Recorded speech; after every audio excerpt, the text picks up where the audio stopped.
علي بن شيخ، هل يمكن أن نقول اليوم ما بقيت تصرح به في الكثير من المرات، اللي يتغدى بالكذب ما عندوش باش يتعشى؟ اسكو اليوم نقدروا نقولوا أننا أمام حقيقة مرة، أننا لا نملك منتخب قوي بالدرجة اللي كنا نشوفوا فيها بأننا رايحين إلى الجابون من أجل التتويج بكأس أفريقيا؟ بصراحة صراحة جو سوي تريست بلا مانيير دو جوي. ما لعبناش اللعب تاع الجزائر، ما نقولوش اللعب جزائري لان احنا كنا نلعبوا بصفه لي جو الجيريان، مي كوم هما لاعبين اون اوروب ما لعبوش كيما موالفين يلعبوا ان جروب.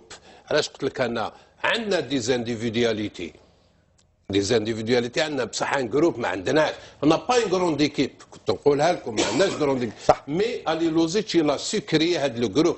تونس ما عندهمش اون غروند ايكيب، بصح عندهم ان تري بون جروب.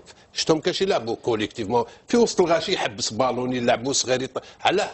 خدموا، عندهم ثقه، ils étaient sûrs d'eux-mêmes. ولكن في المباراة نعاود نقولوا المباراة